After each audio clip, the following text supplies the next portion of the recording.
nós precisamos ouvir. Como é bom, Senhor, poder estar sentados e ouvindo uma palavra para edificar os nossos corações. Então, Senhor, abençoa a tua filha, derrama sobre ela a tua graça, derrama sobre ela o teu favor e que ela seja um instrumento teu para as nossas vidas. Assim nós oramos e somos gratos a ti, em nome de Jesus. Amém e amém. Amém. Amém. Quero cumprimentar a todos com a graça e a paz do Senhor. É sempre uma alegria a gente poder participar, né, aqui do jejum. É sempre um aprendizado para todos nós. Nós estamos aqui juntos, ouvindo, aprendendo, chorando na presença do Senhor, sendo humanos, né, irmãos? Porque nós estamos aqui e às vezes a gente está sempre na igreja ministrando, sempre chamando o povo para ir para o altar, e aqui nós podemos fazer isso com tanta liberdade. Isso é um privilégio para a gente. Se a gente fizesse toda hora na igreja, acho que o povo fica meio escandalizado, né? Toda hora o pastor está lá chorando, toda hora está lá clamando. Então a gente faz isso em casa, pelo menos eu gosto de fazer esse momento em casa, mas lá no altar eles querem a bênção, eles querem a imposição de mãos. Então aqui é uma oportunidade que Deus nos dá, a gente ter a humildade que a gente precisa vir para o altar sim, chorar no altar sim. É um tempo de altar que Deus tem nos dado, né? De tratamento, alinhamento também. E esse tema que nos foi proposto é um tema muito interessante, né? O livro todo é muito interessante, obrigada, André. Crescendo por meio da tentação. E o propósito, né? Estamos no terceiro que diz: você foi criado para se tornar semelhante a Cristo. E aí então a gente começa a entender o porquê do tema, né? Jesus também passou pela tentação. E no decorrer da palavra você vai ver o quanto a tentação ela acaba sendo algo fundamental para que nós possamos então cada vez mais nos tornar semelhantes a Jesus. O quanto é necessário nós passarmos pela tentação para que Deus possa mostrar para nós se realmente, né, já temos aquilo que o Senhor tem, se nos parecemos com Ele. E a Bíblia nos fala em Tiago 1,12, diz assim: feliz é o homem que não cede e não pratica o mal quando é tentado, porque depois receberá como recompensa a coroa da vida. Amém. Que Deus prometeu àqueles que o amam. Então a palavra do Senhor nos garante que feliz é o homem que não cede e não pratica quando é tentado. A Bíblia é clara porque ela nos fala. Então todos nós passamos por tentação. Todos nós já passamos, ou estamos passando, ou vamos passar, não é? Mas a Bíblia nos fala que feliz é aquele que não cede, é aquele que não pratica. E eu creio, amados, que quando nós chegamos já nesse estágio, né? Por isso que a importância de ter o Espírito Santo, que é o Espírito Santo que gera dentro de nós o temor, né? O temor. E quantas vezes, não sei vocês, mas quantas vezes eu deixei de fazer muitas coisas erradas, porque eu falei assim, meu Deus, né? O Espírito Santo me convencendo que você vai fazer isso, tua mãe está vendo, teu pai está vendo. Quando a gente é jovem, né? Nós somos tentados a fazer muitas coisas. E foi tudo você falando que eu aprontei na minha juventude, sendo crente, criada na igreja, tudo direitinho, com, né? Minha mãe criada na escola dominical, IDF, enfim, tudo direitinho. Mas quando eu estava com 18, 19 anos, passa férias em São Gonçalo. Eu já contei até isso na igreja, porque para a gente entender a importância da gente poder carregar o Espírito Santo, porque tem uma hora que nós vamos ser tentados, e aí é a hora de você mostrar, né, quem você de fato você é. E eu fui passar férias em São Gonçalo, chegando lá, minha família, ninguém era cristã, né? A irmã da minha mãe. E os filhos dela também eram de boate, né? De noitada. E eu fui passar férias lá. Aí falaram assim pra mim: Debinha, hoje você vai ver o que é viver. Você hoje vai pro boate com a gente. Eu nunca na minha vida tinha entrado num clube. Vai pra boate. Aí eu fiquei feliz da vida, coração, né? Coração, minha mãe não tá aqui, meu pai não tá aqui. Olha só, de igreja, né? Servindo ao Senhor.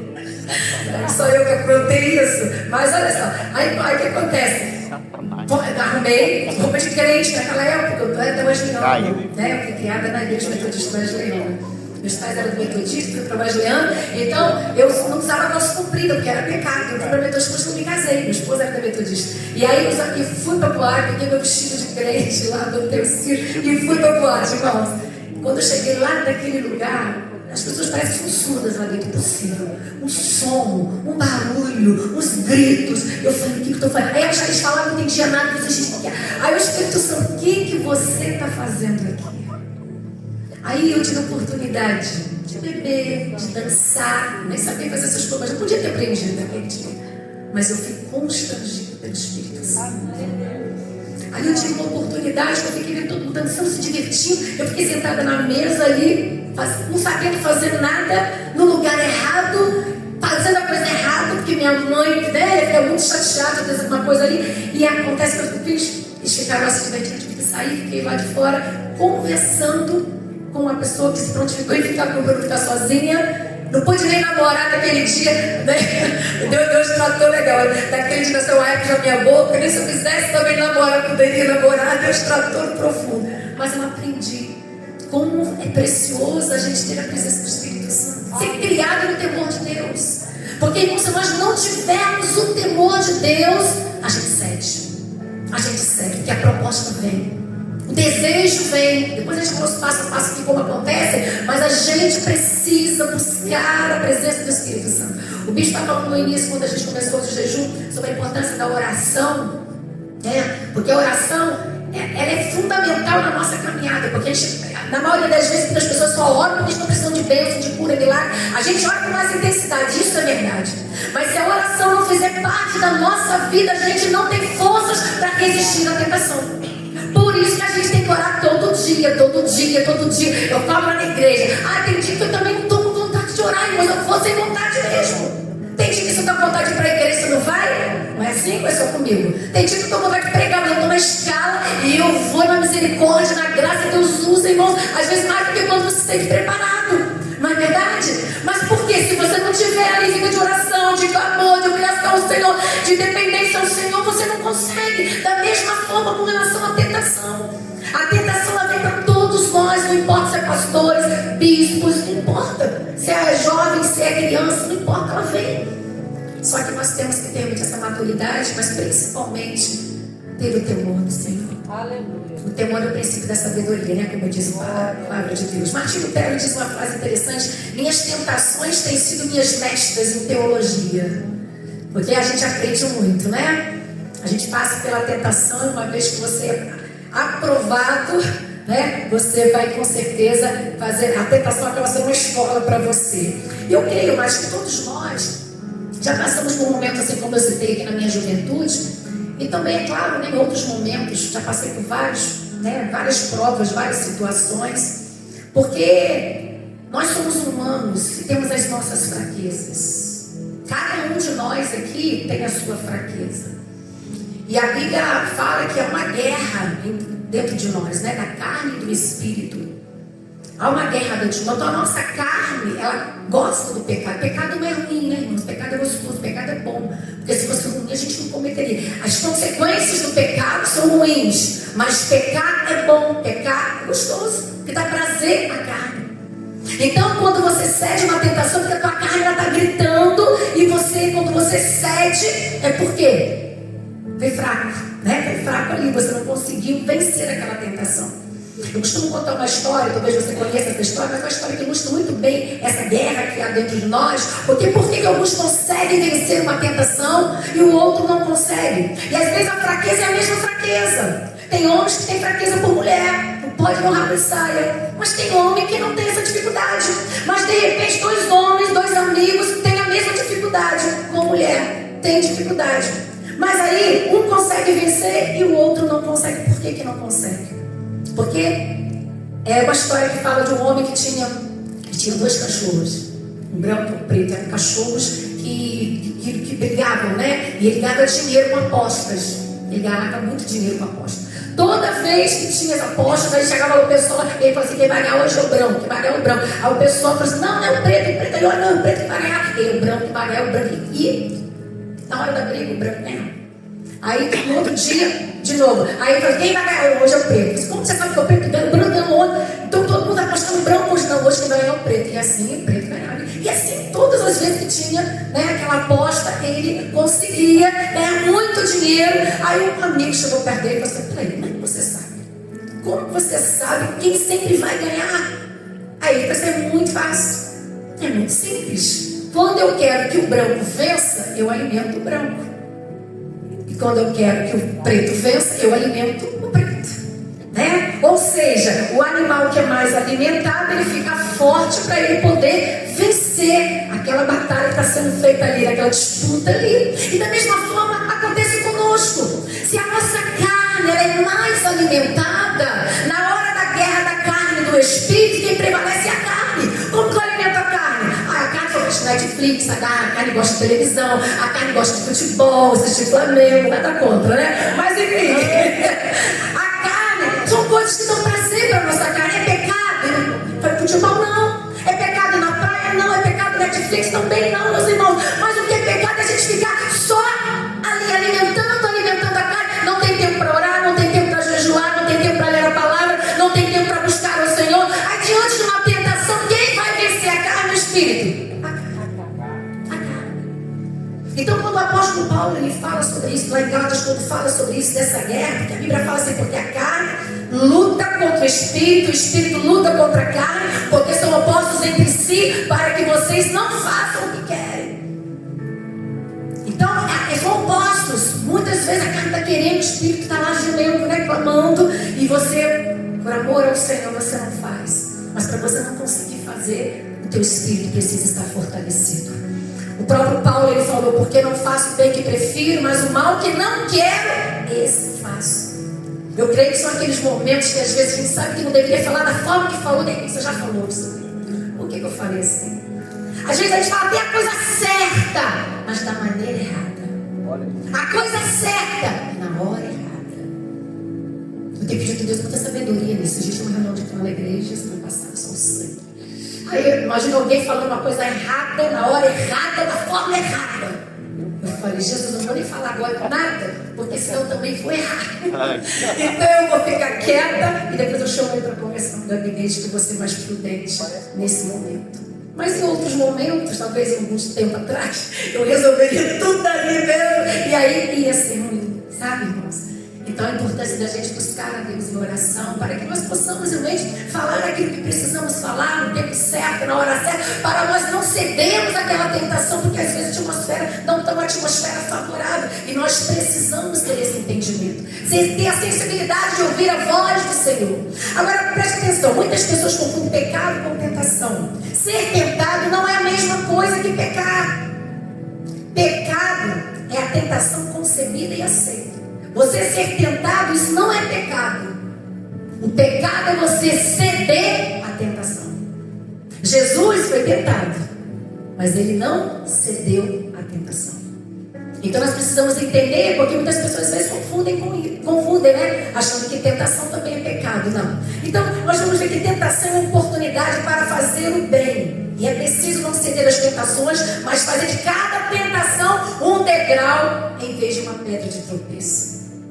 Cada vez que você vence uma tentação, você venceu um degrau, você subiu mais perto de Deus. Você venceu outra tentação, mais um degrau mais perto de Deus. E eu tenho aprendido que quanto mais perto de Deus você está, mais coisas Deus confia nas suas mãos. Deus vai te levando a lugares onde você jamais poderia imaginar que você poderia estar.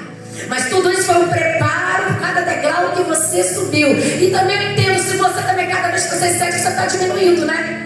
Você, ao invés de estar conquistando, você está o quê? Perdendo oportunidades. Porque eu creio que Deus permite a tentação para nos dar oportunidades para o nosso crescimento. Mas se nós não soubermos aproveitar as oportunidades, aquilo ali pode ser uma ruína, pode ser fatal para as nossas vidas, né? Então nós precisamos estar atentos de que a tentação é uma oportunidade, tanto para fazer a coisa certa, quanto para fazer a coisa errada. E aí cabe a nós escolher. E escolher que é o grande desafio, porque nós precisamos fazer a escolha certa.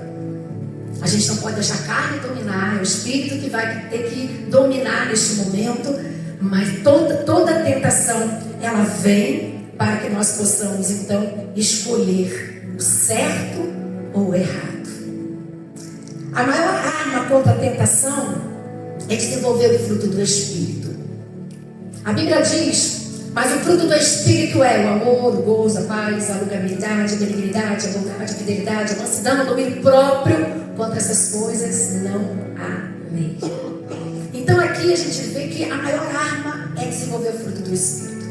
Deus desenvolve o fruto do Espírito em sua vida, permitindo que você passe por situações, aqui, né, o grifo do autor, passe por situações nas quais é tentado exteriorizar uma característica exatamente oposta.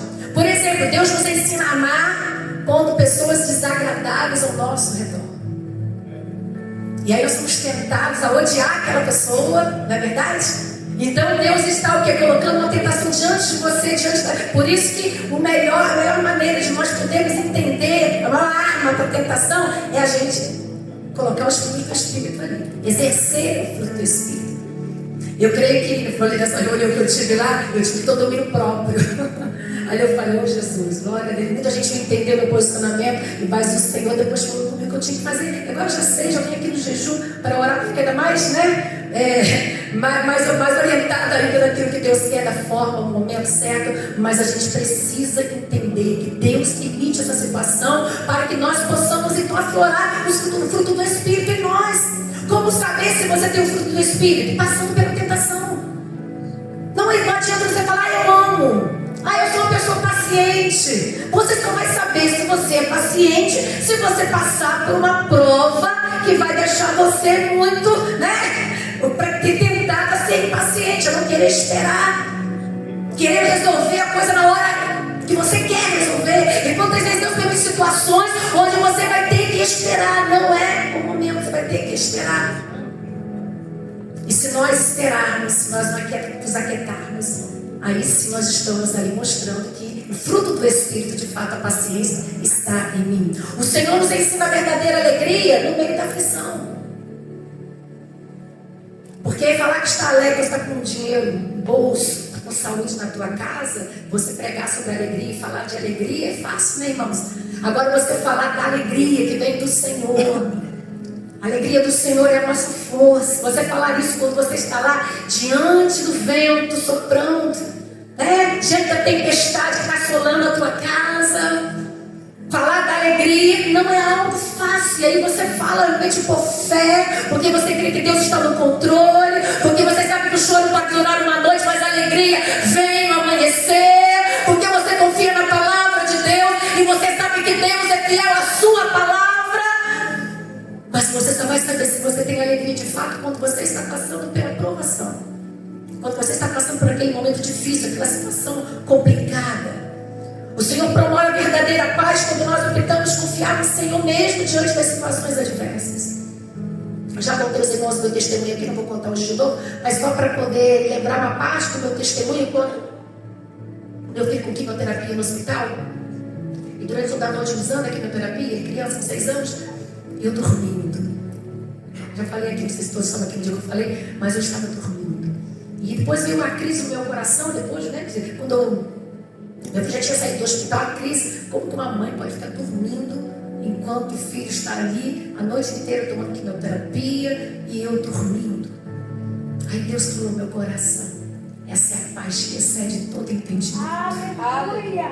Não era para ficar desesperada, não era para ficar chorando, não é confiar, porque o que eu podia fazer eu estava fazendo, orando, estando com ele, tinha deixado o bebê em casa. Então, aquele momento ali, onde você conseguia dormir no hospital sem tomar remédio nem nada, e sabendo que o filho estava com aquele tratamento, um tratamento bem intenso, e ele já estava carequinha, tem todo o processo, já passou por esse vale, sabe o que eu estou falando? O bispo está passando por um processo parecido, a gente se dá conta, é difícil. E aí a gente vê, às vezes a gente vê o bispo assim, tão quieto ali, tranquilo. Eu confesso que eu fico admirada, porque ele fala tranquilamente. Olha, fica aqui hoje, amanhã chega na reunião de USD, é a mesma coisa, irmãos. O bispo continua assim, tranquilo, calmo, sereno. Eu falei, o que é isso? É paz que vem do Senhor. É a presença do Senhor, amados, porque isso não é normal, não é algo natural, não é humano. Nós não temos essa capacidade. Mas quando nós temos uma vida de oração, de busca ao Senhor, nos fortalecendo no Senhor, essa paz é real, é possível sentir essa paz, mesmo em meio a dor, em meio a aflição, em meio a perdas. É possível. Quantos funerais que a gente vai, a gente vê tanta gente gritando, desespero, e outras pessoas indo na paz, na serenidade, algo assim sobrenatural. Então nós temos que realmente as aflições, os momentos difíceis, para Deus podermos mostrar que realmente nós temos essa paz. Ele muitas vezes permite situações para mostrar, porque quando vem o desespero é sinal que você ainda não tem essa paz, e você precisa buscar essa paz. E naquele momento você sinalizou que você está desesperado, E aí então você não tem a paz e precisa buscar essa paz. O Senhor, Ele nos mostra a integridade, ela é construída quando nós derrotamos a tentação da desonestidade. A gente só vai saber se é uma pessoa íntegra quando você realmente, né, age com integridade. Eu não sei você, mas quanto a isso já aconteceu comigo mais de uma vez, mais. Às vezes você vai receber um salário, você vai conferir o teu salário e de repente tem mais. Você vai no mercado, vai conferir o troco, tem mais. Quantas pessoas falam, Deus me abençoou? Isso não é bênção, isso é maldição. Né? Quantas vezes eu cheguei para o tesoureiro da igreja e falei, isso aqui não é meu, isso quero que é meu, isso aqui não é meu. Eu devolvi. Ninguém poderia saber. Para ele que a conta estava certa. Sabe, irmãos, quando a integridade, quando você é uma pessoa íntegra, você é íntegro. Você não vai negociar os princípios, né? Você não vai negociar os princípios. E não importa se você é com relação ao dinheiro, ou com relação ao seu posicionamento de falar a verdade, se você é a pessoa correta, você vai ser a pessoa correta. Estou dando experiência porque nós somos tentados. Porque às vezes acontece isso quando você está precisando de dinheiro. Às vezes acontecem situações assim quando você está precisando, e por isso muitas pessoas caem nessa cilada, achando que é bênção. Uma vez eu estava trabalhando na escola, também com muitos anos de escola, né? E eu estava trabalhando na secretaria. E aí a diretora falou para eu poder fazer um documento para ela e colocar uma data, uma outra data, inventar uma outra data que ela não queria, tal data. Eu falei assim, mas eu não vou fazer isso não. Ela falou assim, mas eu estou pedindo, você está pedindo, eu estou pedindo para mentir. E eu não vou mentir. Então você vai pedir outra pessoa para fazer, porque eu não vou fazer isso. Aí talvez as pessoas dizem, poxa, você ficou mal com a diretora. Eu prefiro mais agradar a Deus do que o homem. E muitas vezes nós não conseguimos ser íntegros em posicionamentos assim, porque a gente quer agradar o homem. Ah, mas foi o teu diretor, foi o teu patrão, foi o teu bispo. Princípios, integridade. Irmãos, as pessoas podem não ver, não reconhecer, não aplaudir, mas Deus vê cada detalhe, cada atitude nossa. Principalmente quando nós estamos lá na nossa casa, sozinhos. Principalmente quando nós estamos diante de uma internet, sozinhos no escritório, fechado no banheiro. Ali nós estamos revelando quem nós somos e Deus sabe quem nós somos. Então Deus permite a tentação muitas das vezes para mostrar para nós, de fato, quem nós somos. Porque às vezes nós pregamos algo que ainda não vivemos. Às vezes queremos ensinar algo que ainda nós não estamos vivendo. E aí Deus permite a gente passar por aquela situação para a gente aprender. Uma vez que Deus vai me ensinar perdão, você só vai saber se você perdoa, se você passar por uma situação bem, né? Porque isso é coisa de criança que às vezes acontece, ficar de mal, como estava para comigo, quando é criança, mas passa criança, né? Rapidinho perdoa, criança é uma bênção, né? Estou de mal como estava, só do meu tempo? Não, tem gente aqui que hoje não tem mais isso não, né? A gente faz até assim, estou de mal como estava na panela do milhão. Mas enfim. E aí, o que acontecia? Depois, acho que né, passam 2, 3 dias, estava brincando, conversando, e voltava tudo certo. Não é isso que você perdoa, professor, não, porque a criança ela já tem essa natureza, né? Mas uma vez eu passei por uma situação dessa com uma pessoa na igreja. Uma pessoa muito amada, muito querida. Pensa em alguém que você ama. Ela pergunta algo para você, você vai lá do teu coração, que é pensando que é sua amiga. Aí ela ouve tudo aquilo que você falou, abriu o coração. De repente depois ela vai para você e ela... Deus, irmãos, pensa uma pessoa que te humilha e bota você lá embaixo. Aí eu falei, Jesus, eu não estou acreditando, eu estou ouvindo isso. Pessoa querida, amiga, ovelha, né, muito chegada. E eu falei assim, olha, irmãos, quando a gente passa por uma situação dessa, eu sei quantos já passaram por uma situação assim, de constrangimento, de humilhação. Eu cheguei em casa e não consegui nem falar. Falei, pela hora eu não consegui nem reagir. E fui para casa, e quando você está com o coração angustiado, magoado, ferido, você leva essa pessoa para dentro de casa, né? Você leva essa pessoa para dentro do banheiro, você leva essa pessoa para a cama, você leva essa pessoa, se você puxou a passear, essa pessoa vai porque você não acredita no que aconteceu, e você está remoendo aquilo dentro do teu coração, remoendo. E Deus estava querendo me ensinar sobre o perdão. Então eu passei ali, aquela prova ali, eu falei, Deus falou no meu coração. Eu lembro que eu li, eu ganhei um livro. E aí quando eu ganhei um livro, eu falei, sabe, eu tenho esse livro aqui. Então eu vou trocar. Eu fui na livraria para trocar o livro. Quando chegou lá, eu tinha ouvido falar que A Isca de Satanás é um livro muito bom. Eu tinha ouvido falar. Aí eu falei assim, dizem que é muito bom. Aí li assim atrás, fala sobre a questão da ofensa e tal. Ah, interessante, vou levar. Levei, li? Não, guardei, tá lá, qualquer dia eu vou ler, deixei lá. Aí depois, eu acho que 1 mês, 2 meses depois, aconteceu essa situação. E eu lá na crise, que quando você está, irmãos, na crise, coração angustiado, imagine, né? E aí o Espírito Santo falou comigo sobre este livro, ofensa. Peguei o livro, irmãos, quando comecei a ler aquele livro, quantos aqui conhecem esse livro? Não, já leu? Ele é muito interessante, né? Muito bom. Mas apanhei, li o livro, apanhei do início ao final. E aí chega uma hora que o autor ele fala, e quem passou por uma situação de ofensa também, tão sério, e aí ele fala alguma coisa de você levar um presente para você presentear essa pessoa que te ofendeu ao Espírito Santo. É isso que você vai fazer. Você vai pedir perdão, Deus vai levar um presente para essa pessoa. Eu falei, você não está falando sério, né? E aí nós marcamos um dia para conversar, outras amigas foram conosco, né? Porque é mulher de Deus, eu tenho tudo que é mulher de Deus, mas diante de uma tentação, ela também se irou, né? Diante de uma situação que ela não concordou, enfim. Irmãos, resumindo a história, neste dia que a gente marcou um encontro, Deus ali estava provando tanto a mim quanto a ela, né? Quando eu cheguei lá naquele encontro, o que aconteceu? Essa pessoa foi, e o mesmo Espírito de Deus que falou comigo para levar um presente, falou para ela também levar um presente. E ela chegou lá com um presente para poder me dar. Aí, tipo assim, meu coração falou assim, Senhor, a gente começou a chorar, porque foi algo que Deus me ensinou, não foi fácil, doeu, chorei, fiquei dias sem dormir, sem ter paz, coração angustiado, mas Deus estava permitindo essa tentação, Ele permitiu para que eu pudesse aprender a perdoar. E eu creio que nesse dia consegui subir o degrau, que eu estava parado, não estava conseguindo não. A vontade era descer e nunca mais falar com essa pessoa, né? A carne gritando, corta o relacionamento, fala mais com ela, pronto. É assim que o mundo resolve. Mas nós que queremos ser semelhantes a Jesus, nós vamos ter que nos humilhar, nós vamos ter que ouvir a voz do Senhor, nós vamos ter que pedir perdão mesmo não querendo. Aí a gente fala assim, pelo menos eu falo, por amor ao Senhor, por obediência ao Senhor, eu estou indo. E aí o Senhor ele vai nos aperfeiçoando, irmãos. E assim a gente vai entendendo por que Deus permite a tentação. Ele permite a tentação justamente para cumprir esses propósitos. E cada vez que você derrota uma tentação, você torna-se mais semelhante a Jesus. Cada vez que você derrota a tentação, você se torna mais semelhante a Jesus. Aleluia! Glória a Deus! Aleluia! Como a tentação funciona? Então vamos ver como que ela funciona. 4 fases da tentação.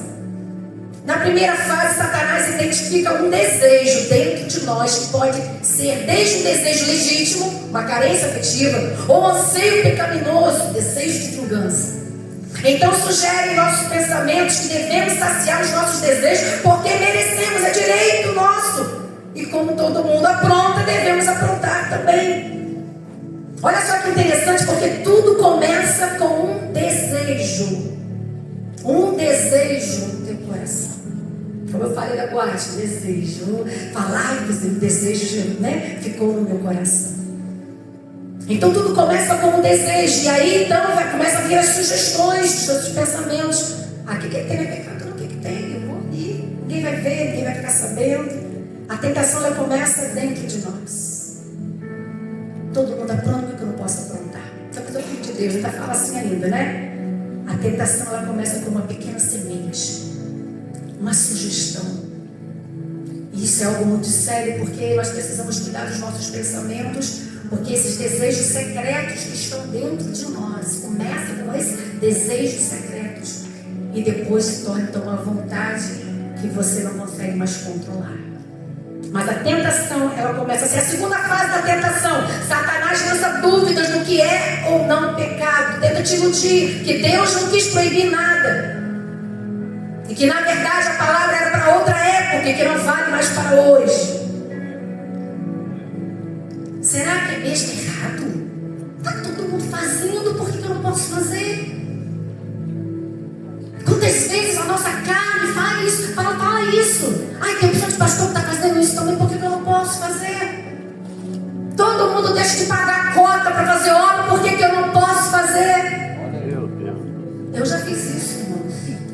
Glória a Deus, já venci, mas eu já fiz isso. Quem não fez? Não precisa levantar a mão, né? Quem nunca? Somos tentados, irmãos. Até hoje, nós somos tentados. Eu sei que o nosso bispo tem muitos problemas com essa área na igreja, porque o dinheiro é algo que nos tenta sempre, é uma fraqueza, é algo, porque não é à toa que é o Deus Mamon, porque é algo que mexe com o nosso coração, os nossos desejos, os nossos prazeres.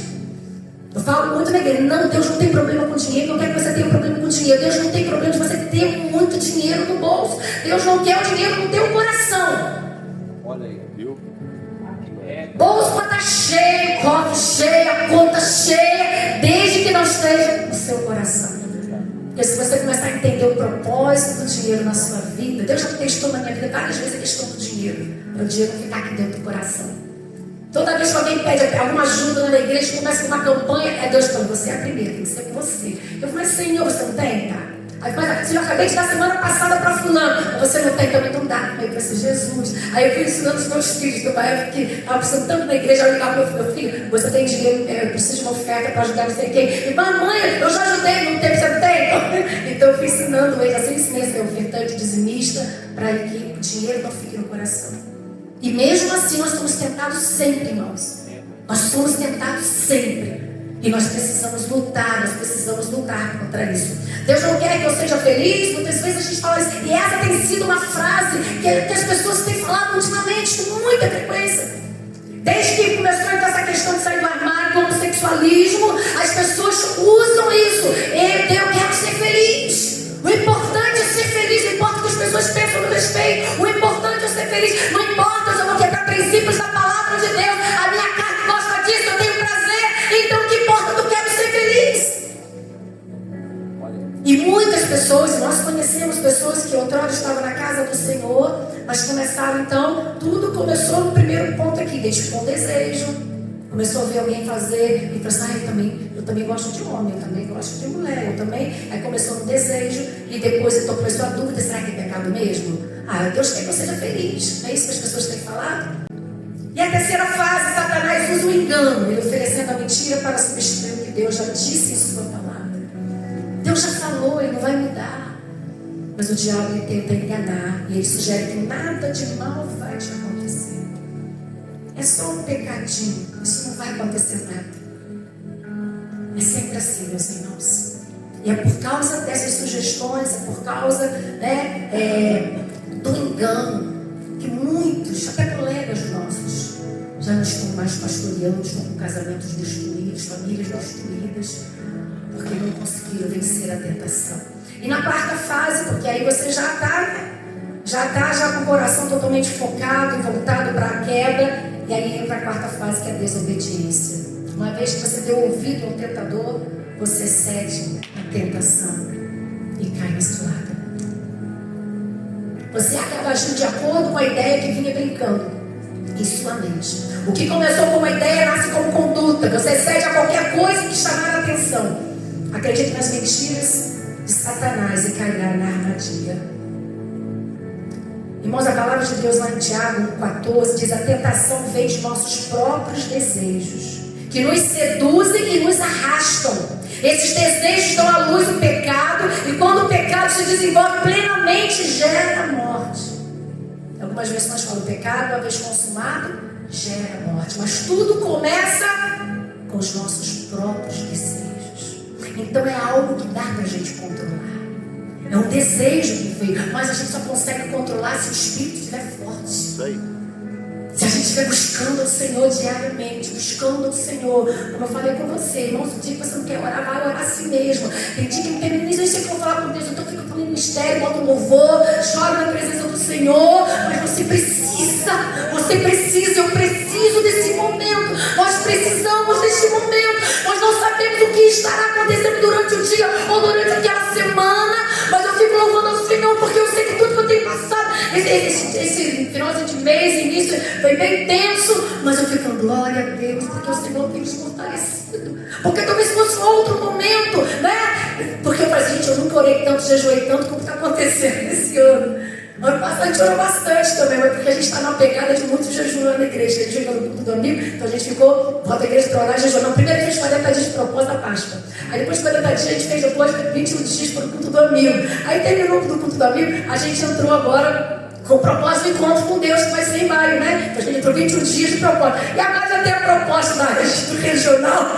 Aí eu falei para os irmãos da igreja, irmãos, a gente vai fazer o jejum inteiro, né? Porque agora a gente vai juntar o nosso encontro junto com o do regional, né? E aí já falei para a família, porque eu falei, é importante lutarmos pela família, e lutar é com oração, é com jejum, é entrando na campanha, é você se comprometendo, é você partir para dentro, partir para a guerra, né? Então eu ministrei sobre isso ontem, e aí já coloquei logo na hora, no meio da mensagem, eu já botei lá a arte da campanha, já falei, guarda no teu coração, é dia 13, se você segunda agora, na outra segunda a gente começa, quer vencer, quer vitória na tua casa, na tua família, vamos pra guerra, porque senão você não vai vencer, quem vai lutar pela tua casa, pela tua família, não é? Mas a gente tem que buscar ao Senhor, porque a tentação ela vem para destruir, e nós precisamos realmente nos fortalecer no Senhor, na presença do Senhor. E como superar então a tentação? Agora que compreendemos como a tentação funciona, vamos ver os passos específicos para nós podermos superá-la. Primeira coisa, recusar a ser intimidado. Nós não devemos permitir intimidação por pensamentos perturbadores, com culpa por estarmos sendo tentados, porque jamais nos livraremos da tentação. Nós temos que pedir ao Espírito Santo. Nós poderemos com a ajuda do Espírito Santo. Porque, irmãos, muitas vezes o que acontece é isso. Às vezes vem alguns pensamentos sobre a nossa mente para perturbar. Eu vou contar aqui com vocês, meu esposo está aí, ele sabe disso. Não sei se ele lembra, né? Ele sabe disso. Uma vez, um tempo atrás, eu comecei a ter alguns sonhos perturbadores. De eu estar indo ter um relacionamento com homens famosos. Jesus, eu quase vi televisão, né? E aquilo perturbando minha mente. Foi um dia, eu aprendi aquilo, no segundo dia. Chegou no terceiro dia, eu falei assim, isso não é normal, eu conversei com meu esposo. Eu falei, estou tendo sonhos estranhos, uma coisa está perturbando a minha mente. Irmãos, eu falei com o meu esposo, nunca mais. Isso o que? Eu entendi, uma sugestão do inferno. Sugestão, porque tudo vem com uma sugestão para que gere um desejo, para que depois não tem nada a ver, e aí... Quando eu conversei com ele, falei com ele de pensamentos, dormindo, né? Durante o dia dormindo. E aqui durante o dia ficava perturbando a minha mente. E o Senhor falou no meu coração, fala com o seu esposo. Aí quando eu falei com ele, aí cessou. Então, irmãos, esses pensamentos perturbadores podem vir sim. As sugestões podem vir sim. Às vezes você pode não estar recebendo o carinho que está recebendo em casa da sua esposa, e de repente uma irmãzinha lá na igreja começa a fazer aquilo que a tua esposa não faz, a sugestão do inimigo. Então é assim que muitos pastores caíram. Tudo começa com uma sugestão. Tudo começa, e aquilo ali vai crescendo dentro daquela pessoa, e de repente quando ela vê, ela cai. Então você tem que se recusar a ser intimidado. A tentação é sinal de que Satanás odeia você, e não sinal de fraqueza ou de uma vida profana. É sinal que o diabo está de olho em você e quer derrubar você. Ele te odeia. Diga glória a Deus. Eu quero que ele odeie mesmo, né? Glória a Deus. Porque ele não se incomoda com aquele que já está na lavação do pecado, meu irmão. Não precisa tentar, não. Porque ele já está vivendo no pecado. Se ele está tentando você porque ele te odeia, ele quer te tirar da presença, ele quer pegar o teu ministério, ele quer destruir o teu ministério, a tua família, a tua vida. Ele nos odeia. E é por isso que nós precisamos fortalecer em Deus, para nós vencermos a tentação. Porque, como eu falei, a tentação, ela não é pecado. O pecado é você ceder à tentação. A tentação só se torna pecado quando você cede. Martinho Lutero fala algo interessante. Diz assim: você não pode impedir que os pássaros voem sobre sua cabeça, mas pode impedi-los de fazer ninho. É exatamente isso que funciona a tentação, né? Então, às vezes vem o pensamento, pode vir, o pensamento passou.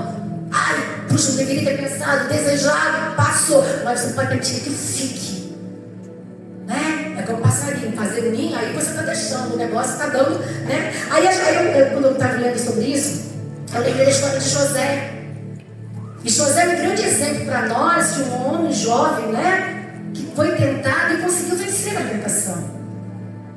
Ele é um homem que tinha um temor ao Senhor. Eu acho lindo quando ele fala, quando aquela mulher linda, eu imagino, né, que era bonita, porque é esposa de Potifar. Ele ia pegar qualquer coisa, né, irmãos? Então, provavelmente, mulher muito bonita, muito rica. Não é verdade, irmãos? Daqui a beija, o homem rico cheio de dinheiro, pegar a mulher, vai. Então, vamos lá, na razão agora. Então, o que acontece? Aí apresenta aquela mulher bonita, aquela mulher rica, diante de um jovem que estava sozinho, estava lá machucado, ferido, abandonado. Olha o diabo como é que faz, meus irmãos. O diabo sabe que ele era servo de Deus. E eu acho lindo quando ele dá um tapa na cara do diabo e fala: pecaria eu contra o meu Deus. Tem que estar muito forte, muito cheio de Deus para você ceder ou não ceder essa tentação, meus irmãos. José conseguiu vencer. Ele poderia ter tacado com aquela mulher e de repente ele tem conseguido muitas coisas que aparentemente eram coisas boas, mas que depois traria morte sobre ele e ele não ia cumprir o propósito que Deus tinha na vida dele de ser governador do Egito. Então às vezes nós negociamos princípios, amores e perdemos bênçãos que Deus tem para nós. E era o processo que ele estava passando, ele entendeu. Agora é interessante, quando eu lembrei de José, eu lembrei de Davi. Davi sendo um homem também temente a Deus, um homem também que amava o Senhor, mas que foi diante de uma tentação também com a mulher, cedeu à tentação. Ele caiu. A Bíblia diz o quê? Que ele estava o quê? Passeando, né? Ele estava para a guerra. Não foi para a guerra, ficou de bobeira, foi passear no terraço, viu uma mulher bonita, nua, coisa do inferno, né, irmão? Do inferno. Mas assim que o diabo faz. Assim que o diabo faz. E aí, de repente, ele olhou, pecou, olhar, de repente até pegou, porque só falante peca, né? Mas ele poderia ter fugido. Como José fugiu. Fugiu, ela pegou na roupa dele, largou a roupa e tudo e foi embora. Fuja! Não fica brincando com o pecado, não. O diabo sabe a tua fraqueza, então sai de perto, sai correndo. Não fica para ver o que vai acontecer, não, porque vai acontecer. Aconteceu com Davi e as consequências foram desastrosas. Não precisa falar nada que você conhece a Bíblia. Mas nós vemos dois homens de Deus. Um venceu e o outro cedeu. Nós vemos o resultado de José ter permanecido fiel. E nós vemos o resultado de Davi, a tragédia que aconteceu na sua vida, o quanto ele sofreu por causa de uma tentação. Oh, meu Pai, quanto mais próximo de Deus você ficar, mais Satanás vai se esforçar para te tentar. Fique preparado, porque ele quer te tirar deste lugar. O objetivo dele é tirar você perto da presença. Meu Deus. Segunda coisa para nós podermos então vencer, né, a tentação, reconhecer o padrão da tentação e estar preparado para resisti-la. Precisamos saber quais as situações que nos deixam vulneráveis às tentações. Temos que evitar as situações que possam nos induzir ao pecado. Pergunte para você mesmo: aonde eu sou mais tentado? É quando eu estou no computador? É quando eu estou assistindo um filme? É quando eu estou na praia? É quando eu estou no trabalho? É quando eu estou no gabinete com uma irmã? Ou com o irmão? Enfim. Qual é o lugar, qual é o ambiente que você sabe que ali é quando eu estou ali, de repente, na cantina trabalhando e ali mexendo no dinheiro? Porque pastor, a gente não mexe no dinheiro não, né? O certo é esse, né? Para não ter tentação. Porque tem pastor que às vezes o tesoureiro toca a casa, a família toda, Jesus tem misericórdia. A gente tem que fugir, né? Mas onde é que a área que você é mais tentado? Porque Satanás conhece a sua fraqueza. E a Bíblia diz, Mateus 26, 41. Vigiai e orai para que não entreis em tentação. O espírito, na verdade, está pronto, mas a carne é fraca. Você hoje pode estar de pé, mas a Bíblia se cuide. Você que está de pé, cuide para que não caia. Então pode você hoje estar, não, pastor, eu estou bem, glória a Deus. Nós hoje estamos bem, estamos aqui no jejum dos santos, nos fortalecendo no Senhor, para que amanhã nós possamos permanecer de pé. E não podemos apenas no jejum dos santos buscar o Senhor e jejuar e clamar ao Senhor. Isso tem que ser uma constante na nossa vida para permanecermos de pé. Aleluia. Aleluia. Pedir ajuda a Deus é um outro processo que você precisa para você vencer a tentação. Deus não nos abandona nas mãos do inimigo, ao contrário, Ele está sempre pronto a nos atender o nosso clamor. A palavra nos fala em Salmo 120: na minha angústia clamei ao Senhor, Ele me ouviu. Isso quer dizer que quando a tentação bate na porta, meu irmão, você não tem tempo para uma conversa longa com Deus. Você tem que ter um objetivo: Senhor, me ajuda, me socorre, e sai de perto. Faz igual José, sai de perto, sai daquele lugar. Se é um ambiente que está fazendo você cair na tentação, ou pelo menos sugerindo para você cair na tentação. Então busque forças no Senhor, ore, faça aquela oração relâmpago mesmo. É assim mesmo, seja objetivo. Porque nessa hora é o Senhor que vai nos socorrer. E para nós concluirmos, temos a vitória em Jesus Cristo. Isso é maravilhoso. Eu sei que a nossa caminhada, a nossa trajetória aqui na terra sempre será com aflições, com tentações, com lutas, né? E o Senhor Jesus não nos iludiu. Mas a palavra nos fala em Hebreus 4,15: pois não temos um sumo sacerdote que não possa compadecer-se das nossas fraquezas, mas sim alguém que, como nós, passou por todo tipo de tentação, porém sem pecado. Jesus conhece a tentação humana, Ele conhece, meus irmãos, Ele conhece. Então não tenha vergonha de se expor para Ele, não tenha vergonha de falar para Ele. Ele sabe o quanto é difícil, Ele sabe que não é fácil, e Ele sabe que nós vamos conseguir sim na força dEle. Aleluia, Ele vai interceder por nós, Ele vai nos ajudar. O amor de Deus não se esgota e a sua paciência dura para sempre. Glória a Deus. É o Deus que não desiste de nós. É coisa linda mesmo esse Deus que não desiste de nós, né? Porque se a gente parar para ver quantas vezes nós já erramos, quantas vezes nós já cedemos a tentação, mas nós estamos aqui porque Deus não desistiu de nós. Às vezes nós temos vergonha de coisas que fizemos lá atrás, e o Senhor foi lá, nos perdoou, nos abraçou e nos deu um recomeço, e nós estamos aqui. Bendito seja o nome do Senhor. Isso é maravilhoso. Então as tentações nos mantêm dependentes de Deus. Por isso que a tentação acaba sendo bênção na nossa vida, né, irmãos? Porque se você entende que você só vai vencer a tentação se você estiver pertinho de Deus, na presença do Senhor, dependendo do Senhor, então as tentações elas nos mantêm dependentes do Senhor. Assim como as raízes crescem mais fortes quando o vento sopra contra a árvore, você se torna mais semelhante a Jesus toda vez que você enfrenta uma tentação. Aleluia. Então que nesta noite nós sejamos dependentes do Senhor. Aleluia. Creia que Ele sempre vai nos livrar das tentações. Ele sempre vai nos dar forças para resistirmos às tentações. Aleluia. E a Bíblia diz então, para finalizar, Hebreus 4,16: cheguemos, pois, confiadamente ao trono da graça, para que recebamos misericórdia e achemos graça, a fim de sermos socorridos no momento oportuno. Aleluia. Deus sempre virá ao nosso socorro. Ele sempre estenderá a sua mão. É só clamar por Ele, é só buscar o abrigo nele. Aleluia. Nós não vamos desistir, pois Deus Ele tem vitória para nós. Amém? Eu quero convidar você neste momento. Nós temos um momento de oração. E depois dessa palavra de tentação, de luta de carne, de espírito, que a gente sabe que a gente tem esse conflito sempre. Nós precisamos nos humilhar diante do Senhor e pedir ajuda ao Senhor. Nós vamos colocar o louvor. Você pode colocar o louvor para mim? Esse louvor liberta-me, Senhor. Um louvor assim muito lindo, que faz a gente parar para pensar em atitudes que às vezes nós temos, ou às vezes desejos que nós temos, e que nós temos que lutar, e que nós temos que reconhecer. Esse aqui é o ponto fraco, esse aqui é a minha fraqueza, é nessa área, no dinheiro, não é na mulher, não, é porque eu quero ter poder, eu quero ter status, não sei, é vaidade, eu não sei qual é a área que mexe com você, e você sabe que essa área precisa ser tratada pelo Senhor. Eu quero convidar você a orar. Você pode ficar sentado, ajoelhado no altar. O bispo sempre faz esse momento para a gente ter esse momento de oração. Eu creio que cada palavra que Deus nos dá, Ele quer uma resposta, Ele quer uma atitude nossa.